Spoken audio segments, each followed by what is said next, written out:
Bijej bašćan se ploče. Jednom davno svećenik iz crkvice Svete Lucije isklesao je bašćansku ploču na glagoljici, starom hrvatskom pismu.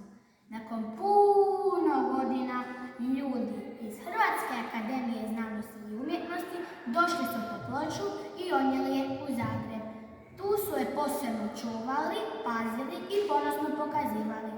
Ploče je bilo jako dosadno samo čučati dok je znatiželjni ljudi promatraju i slikaju se s njom. Htjela je istražiti novi svijet, ali jednoga dana ploča je odlučila pobjeći. Konačno vani, sva sam se ukočila, idem protegnuti noge. Baš me zanima ovaj novi svijet. Pipi!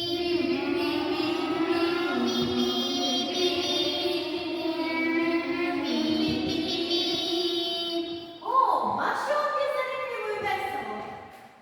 Zara, popustu, jesu li to neka nova slova? O, nisu loša.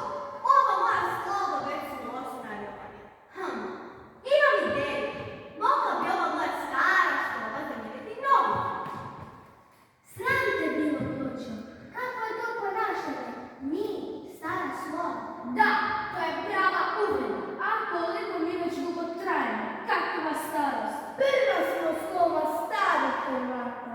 Glagoljica je svjetski poznata nama. Pa ti nas vrijeđaš. Bez nas ti si jedan običan stari rasputnuti kam. Mi odlazimo slova glagoljice za mnom. Što ću sada? Netko će me baciti u stari otpad. Slova su bila u pravu. Vrijedim samo kada sam s njima. Stanite, možda smo malo prenadjeli. Da, imaš pravo, i ja sam se rastužio. Ploča nije ništa bez nas, ali i mi bez nje. Ali bila je bezobrazna prema nama. Htjela se zamijeniti drugim čudnim slovima. Da, je, ali oprostit ću me.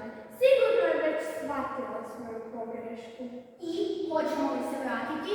Da, može naša prijateljica i naš dom. Juhu, krenimo! Hej, pločice, evo nas, vratili smo se, ne plaćimo. Joj, prijatelji moji, ne ljutite se na mene. Vratimo se u muzej. Možda nas netko želi vidjeti, upoznati našu prošlost, a nas nema. Šta kažete? Može, vratimo se kući. I tako se ploča srećom vratila u muzej. Ona je važan spomenik hrvatske pismenosti. Djeca iz cijele Hrvatske uče o njoj i redovito je posjećuju.